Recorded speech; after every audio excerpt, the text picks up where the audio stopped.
Guys, our next guest is one of the baddest men in the UFC's middleweight division, a former champion himself. How about this run that he's been on lately, beating Jared Cannonier, Darren Till, Calvin Gastelum, back to back, almost clearing out the division yet again, the pride of Australia.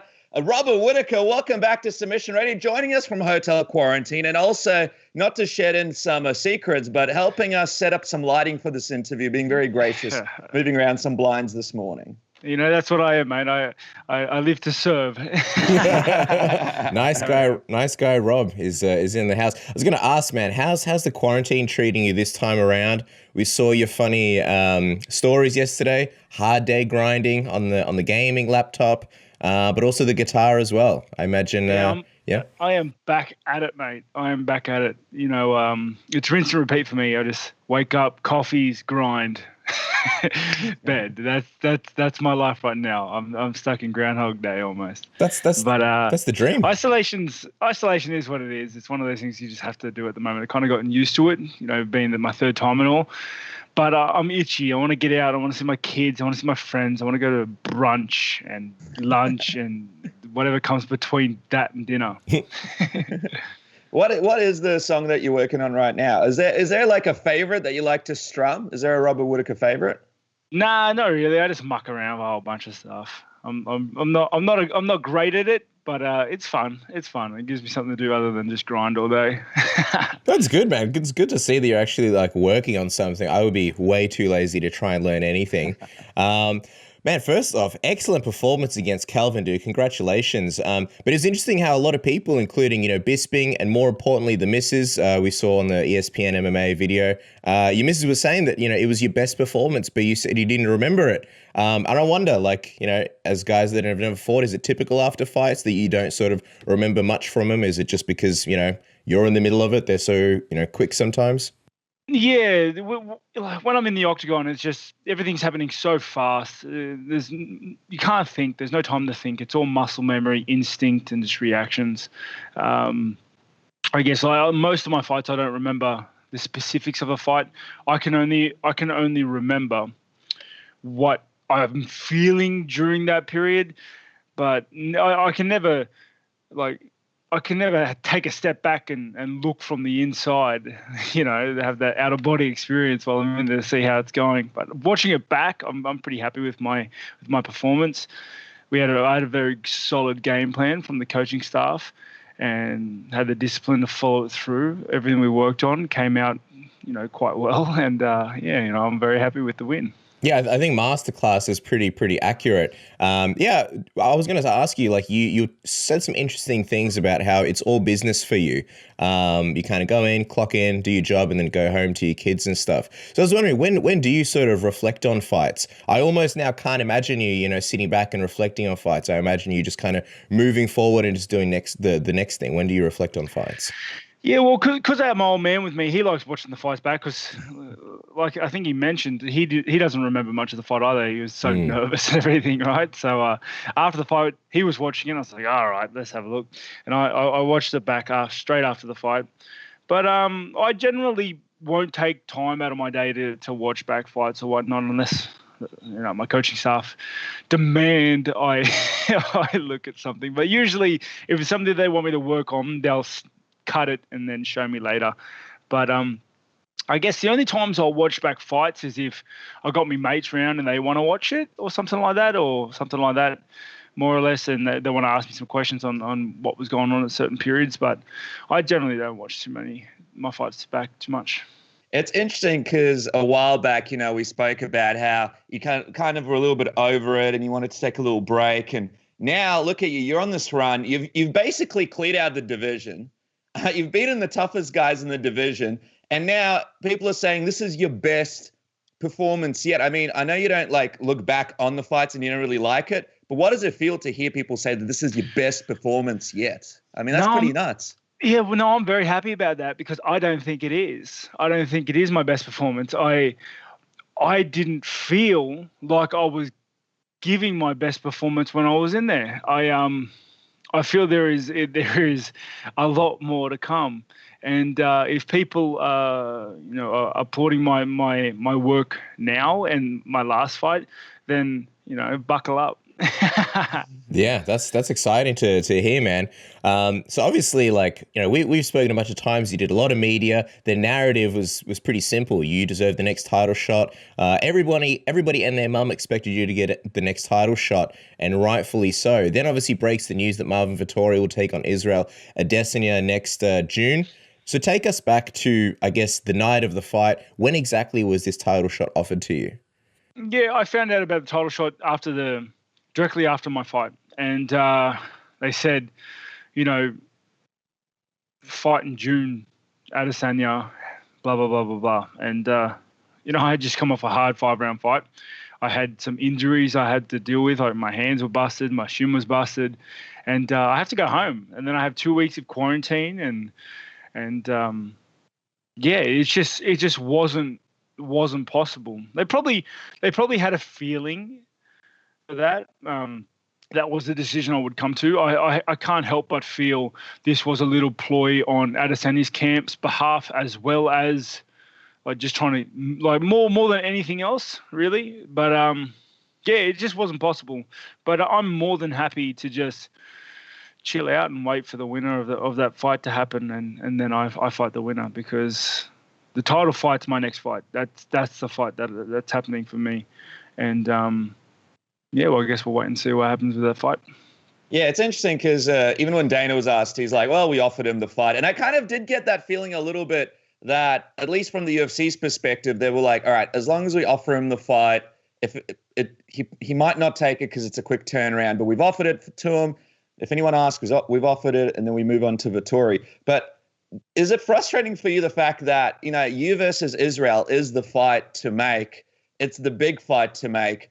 And there was no real sort of opportunity for the UFC to go back, try and push it out a little bit, try and negotiate it a little bit, try and figure things out a little bit. And they just wanted to lock it in, boom, right there and then? I'm not too worried.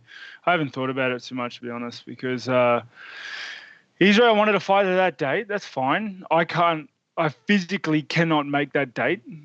My injuries won't heal in time. I won't get out of quarantine. I won't have a camp in time. So, and it's a title fight. It's not something you can rush.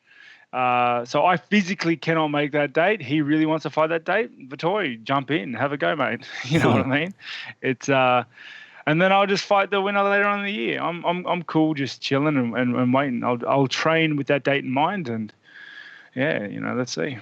I think sometimes when people watch the UFC, they kind of look at it as a movie, and they don't realize that, hey, even though Rob put on one of the best performances of his career, you still walk away out of the octagon, you know, a little bit beaten up, a little bit bruised. You were still in a fight. I mean, do you think people sort of not understand that after a fight, you do have to have that time to heal up? And also take us into some of those injuries. What kind of injuries did you sort of walk away with? Well, you know, your usual fight injuries.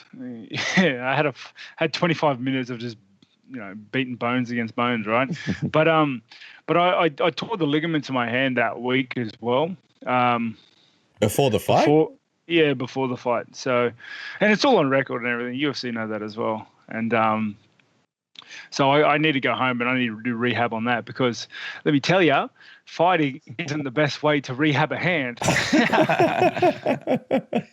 Is there anything else? Not to say that, you know, torn ligaments, that sounds pretty serious in the hands. You kind of need those. But I know you mentioned, like, there seem to be a few. I got the sense that, like, you may need surgery or something. No, but to be honest, I haven't. I did a brief check on my body after the fight, and then I said I'll go get my body checked and have a look at what's ailing me after I leave isolation. It's very hard to get, like, the checkups I need, the physios I need, the doctors I need to have a look at me while I'm in isolation, because if you it's isolation's funny. If you want to speak to too many doctors, or you want to go get certain checks done, you need to go to a hospital. And trust me, you do not want to spend 2 weeks isolated in a hospital room. That honestly sounds like the worst thing in the world. So I'm waiting for the bruises to go away, if you would, and then I'll check my body after I leave here.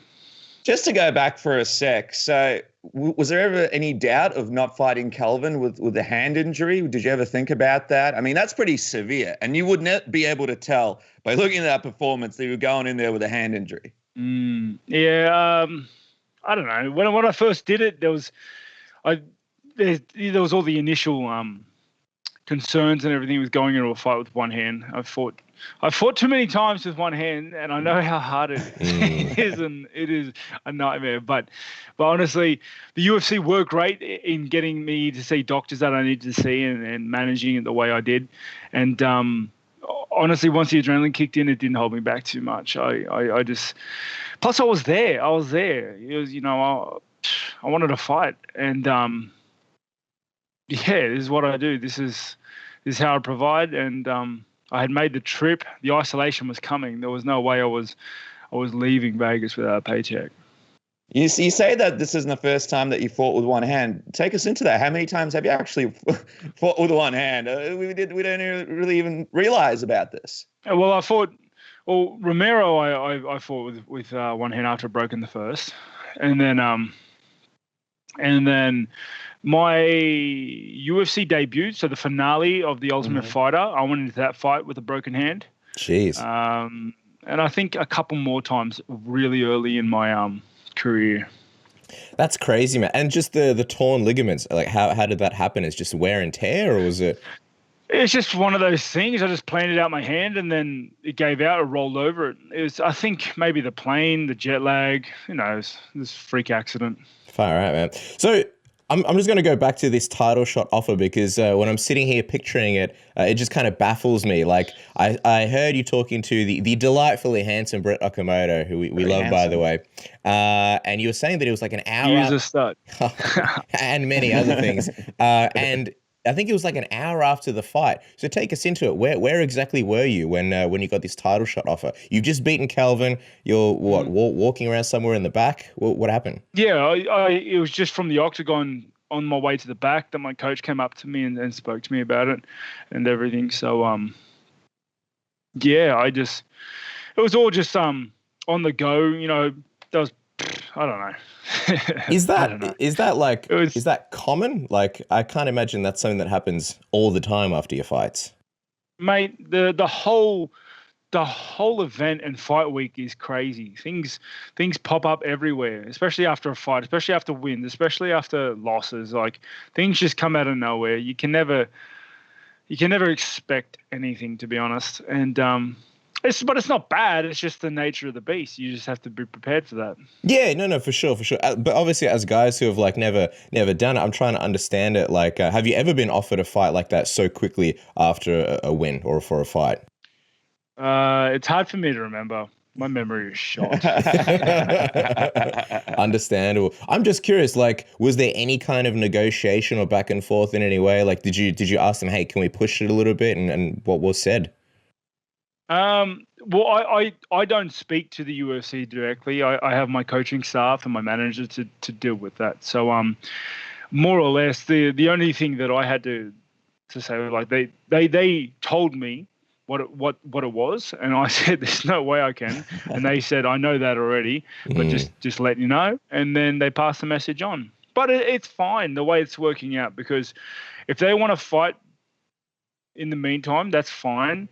I'll just I'll get my body looked at, and then I'll start training, and then I'll be ready for the winner of that one. And just out of curiosity, did they give a reason of why it has to be June 12th specifically? I think Adesanya wants to fight then. Yeah, which would make sense. And I know that like last time this happened, well, it wasn't this happened, but last time there was this whole thing with Dana. They're like, oh, Rob didn't want the title shot. So just to, I think we've clarified enough. You do want the title shot, but how's the UFC view it? Is everything cool with the UFC and Dana White and all that? You've sort of sorted everything to make sure there's no misconceptions or anything? I feel, well, I assume everything's good with the UFC. I have been a great company man of late. And I think they should be happy. I guess I have tried to do everything within my power to do certain things. The change in opponent from Costa to Gastelum.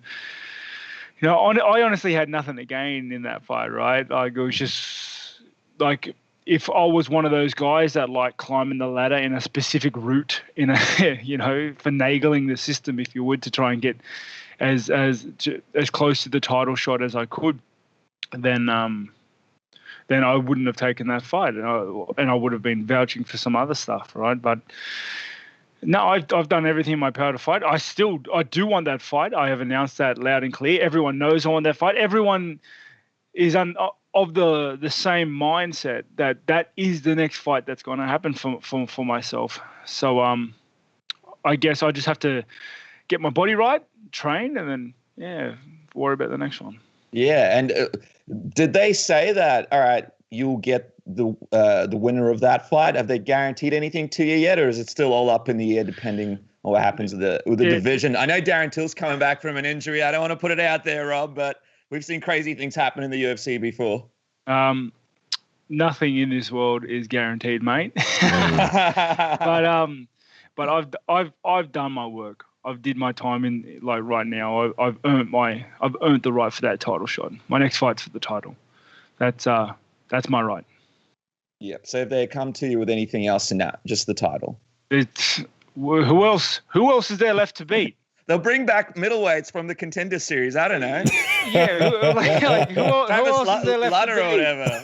Rich Franklin makes a comeback against I've fought more top 5 dudes than anyone else. The other thing about this fight as well is I feel like this is a huge fight, obviously, for New Zealand and Australia. Do you feel like this is a fight that needs to happen with a crowd at like a stadium like Marvel Stadium, where the initial one happened, or a big stadium in New Zealand, something like that?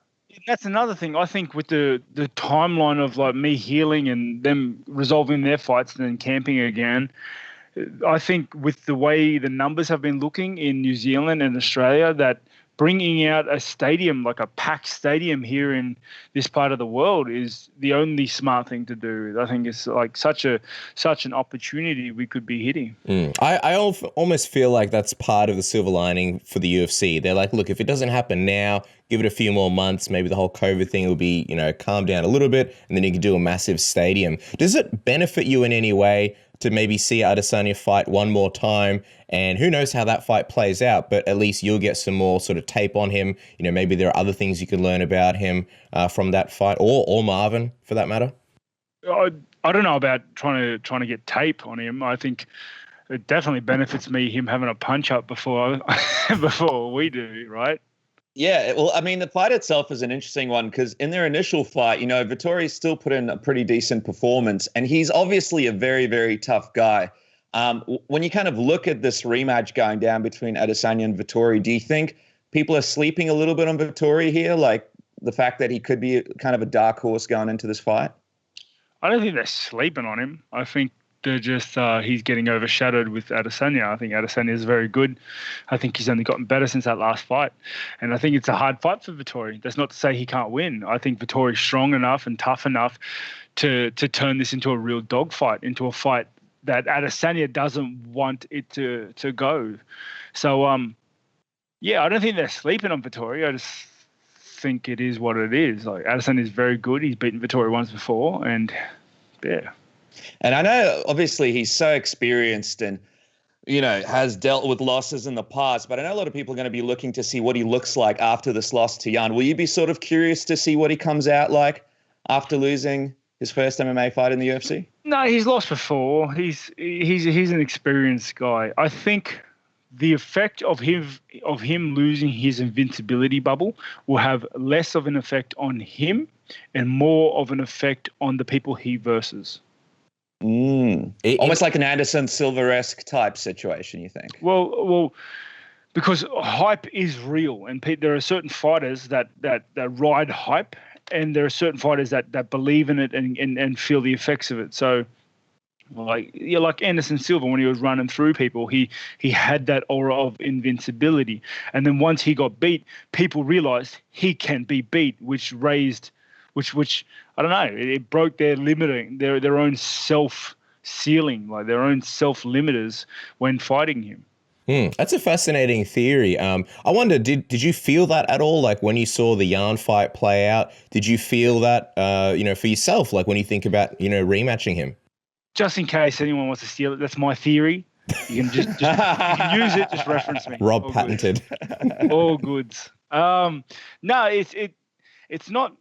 because I don't believe in the hype and that sort of stuff. I do believe in it, but it doesn't affect me very much. Like, let's be honest, every bloke I've fought up to today has been riding the biggest hype train in the world. Mm-hmm. You know what I mean? Like Brunson, Hall, Cannonier, like it was silly. Like so, but there are fighters that it does affect more so than others, and I feel Israel's aura of invincibility did pop when he lost to Jan for whatever reason. And I want to ask you who you're actually leaning towards in Marvin and Adesanya. But before I do, just want to remind people that if you're not running around town with a smooth sack, a set of smooth balls, you're missing out. Take advantage of Manscaped's code right now, submission, which gives you 20% off site-wide. You can get the Lawnmower 3.0, shave your balls, shave anything on your body. It is the world's best grooming tool on the market, in the universe, and they've got a brand new cologne, the Manscaped Signature Scent, which is light and approachable and gentlemanly. It is calm and inviting with a citrus burst and a woody masculine finish. Beautiful bottle, hypoallergenic, and you get 20% off everything on the site with the code submission. Isn't that right, Dennis?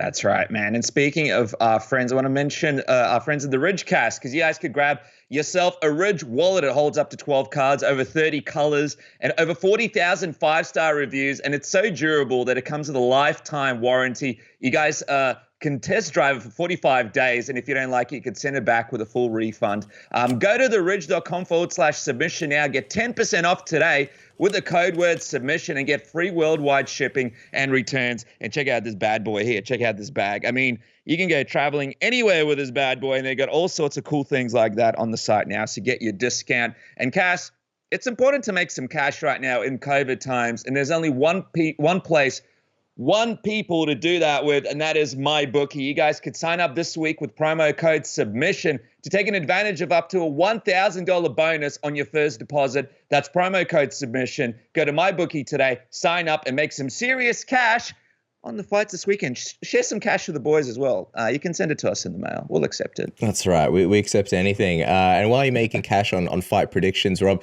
I got to ask you, if you're a betting man, you mentioned before that this could be a bit of a dogfight between Marvin and Adesanya. Who are you leaning towards, if anybody?